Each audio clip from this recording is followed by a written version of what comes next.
Hello दोस्तों, Rana classes में आपका स्वागत है। तो आज मैं आपको जनसंख्या 2011 से संबंधित महत्वपूर्ण 60 वन लाइनर आपको बताऊंगा जो आपके परीक्षा में आने की काफ़ी संभावना, चाहे वो बीएसएससी इंटर लेवल मेंस हो, चाहे इन्फोर्समेंट सब इंस्पेक्टर हो, या रेलवे हो, एसएससी हो, एनटीपीसी हो, या बीपीएससी हो, या जेपीएससी और अन्य आयोग की जो भी परीक्षाएं होती सभी में ये महत्वपूर्ण है और ऐसे प्रश्न हैं जो कि पूछे जाते हैं।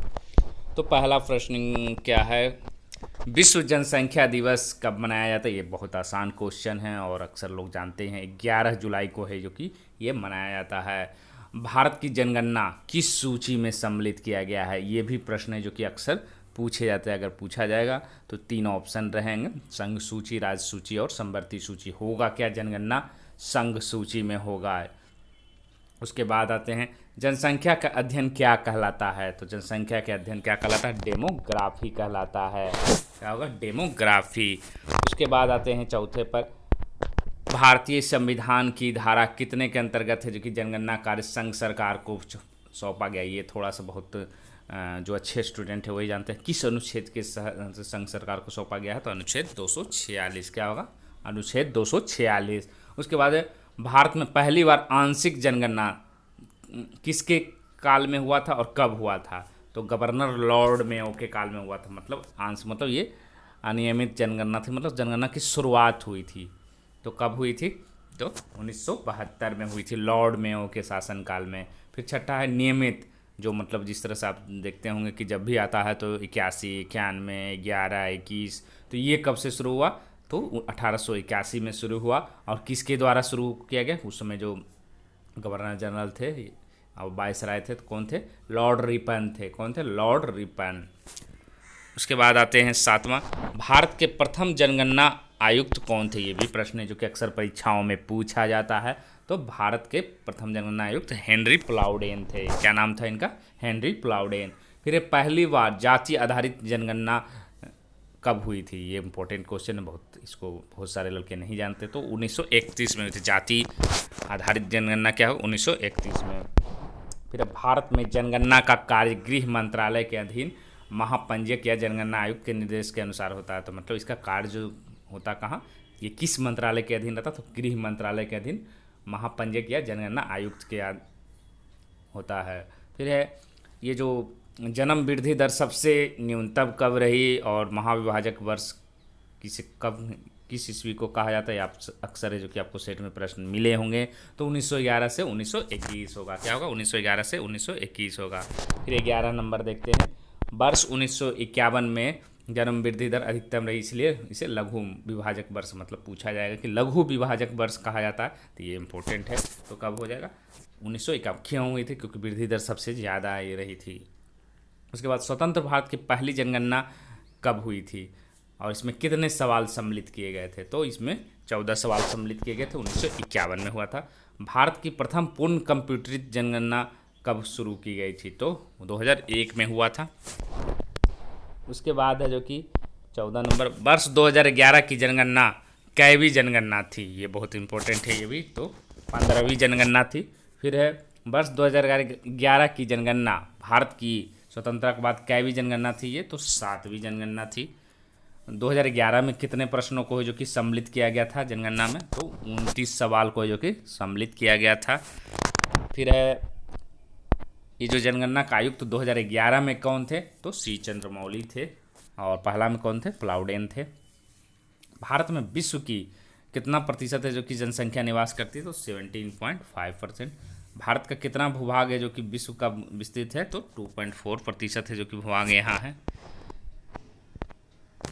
कहाँ पर है जो कि जनसंख्या में कमी आई थी? कौन सा ऐसा राज्य है 2011 में? तो नागालैंड है जहाँ जनसंख्या में कमी आई थी। भारत की कुल जनसंख्या 2011 के अनुसार कितनी है? तो 121.5 करोड़। विश्व की कुल जनसंख्या में भारत का प्रतिशत कितना? 17.5%।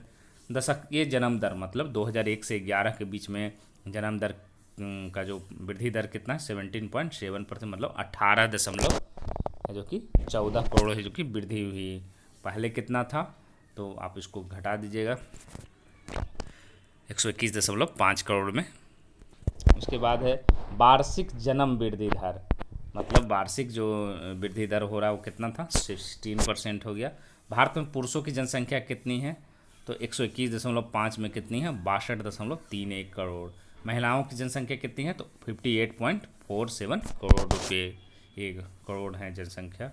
फिर सर्वाधिक जनसंख्या वाले राज्य कौन कौन हैं, तो उत्तर प्रदेश से 2011 की जनगणना को 16.16%, फिर महाराष्ट्र है 9.42, उसके बाद बिहार का स्थान है 8.07%। इसमें पूछा जा सकता है कि बिहार है जो कि जनसंख्या की दृष्टि से सबसे बड़ा कितना राज्य है, तो तीसरा राज्य है। न्यूनतम जनसंख्या वाले राज्य कौन कौन है, सिक्किम, मिजोरम और अरुणाचल प्रदेश।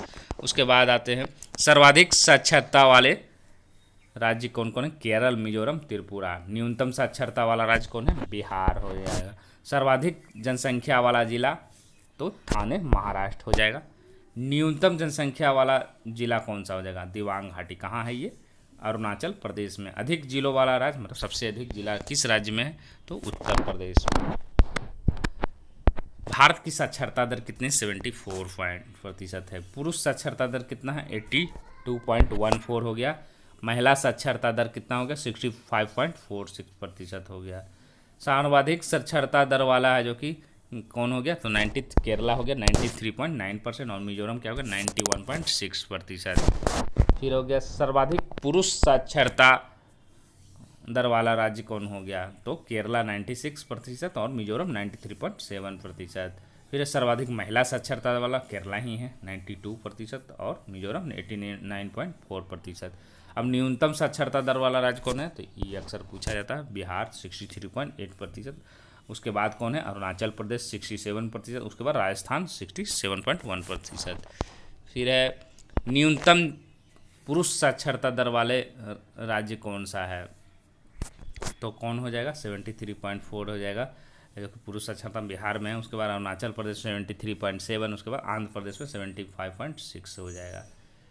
उसके बाद है जो कि अगला न्यूनतम महिला साक्षरता दर वाला राज्य। यहाँ पर बहुत सारे लोग गलत करते हैं, क्योंकि अक्सर है जो कि ये क्या मार देते हैं, बिहार मार देते हैं, लेकिन है कौन, राजस्थान। उसके बाद है बिहार का स्थान, राजस्थान में कितना 52.7, बिहार में 53.3, झारखंड में 56.29%। सर्वाधिक साक्षरता दर वाला जिला कौन है, सरचिप है जो कि मिजोरम है। फिर न्यूनतम साक्षरता दर वाला जिला कौन सा है, तो अलीराजपुर मध्य प्रदेश में है। फिर भारत की जनसंख्या घनत्व कितनी, 382 व्यक्ति वर्ग किलोमीटर। सर्वाधिक जनसंख्या घनत्व वाला राज्य कौन सा है, बिहार है। बहुत सारे लोग जो नए अपडेट नहीं, तो पश्चिम बंगाल वाला, लेकिन अभी कौन है 2011 की जनसंख्या के अनुसार तो बिहार है। उसके बाद है पश्चिम बंगाल 1028 वर्ग किलोमीटर। न्यूनतम घनत्व वाले राज्य कौन से हैं, तो अरुणाचल प्रदेश 17 व्यक्ति वर्ग किलोमीटर है। सर्वाधिक घनत्व वाला जिला, तो उत्तर पूर्वी दिल्ली हो गया। फिर है न्यूनतम घनत्व वाला जिला कौन सा है, तो दिबांग घाटी अरुणाचल प्रदेश में ये है। भारत में लिंगानुपात कितना है, तो 943 महिला 1000 पुरुष में है। शिशु लिंगानुपात, मतलब 1000 में शिशु लिंगानुपात कितने हैं, तो 919 है, मतलब महिलाएं हैं या गर्ल लड़कियां हैं। सर्वाधिक लिंगानुपात वाले राज्य केरला, मतलब 1000 में 1084 महिलाएं हैं। फिर तमिलनाडु में कितना है, 996 है। आंध्र प्रदेश में 993 है। और उसके बाद है अगला क्वेश्चन क्या है, न्यूनतम लिंगानुपात वाला राज्य कौन सा है, हरियाणा है, 879 हो जाएगा। उसके बाद सर्वाधिक लिंगानुपात वाला जिला कौन है, माहे पुदुचेरी 1176। न्यूनतम लिंगानुपात वाला जिला दमन हो गया 533। सर्वाधिक लिंगानुपात वाला केंद्र शासित प्रदेश पुदुचेरी, और सर्वाधिक जनसंख्या वाला केंद्र शासित प्रदेश दिल्ली हो गया। उसके बाद न्यूनतम जनसंख्या वाला केंद्र शासित प्रदेश लक्षद्वीप। उसके बाद सर्वाधिक जनसंख्या घनत्व वाला केंद्र शासित प्रदेश दिल्ली, और न्यूनतम जनसंख्या वाला केंद्र शासित प्रदेश अंडमान 46 वर्ग किलोमीटर। तो ये 60 इंपॉर्टेंट प्रश्न रहे जो आपको काफ़ी फ़ायदा पहुंचा सकते हैं, और चाहे वो किसी भी रेलवे हो, एसएससी हो, बिहार के हो या अन्य राज्य की परीक्षाएं हों, ये पूछे जाते हैं। और अक्सर है जो कि आसान प्रश्न तो बहुत सारे लोग मार देते हैं, लेकिन थोड़ा सा भी डिफ़िकल्ट होता है तो गलत कर देते हैं, इसीलिए इसको रिवीजन करने के लिए ये काफ़ी है। तो इसी के साथ धन्यवाद।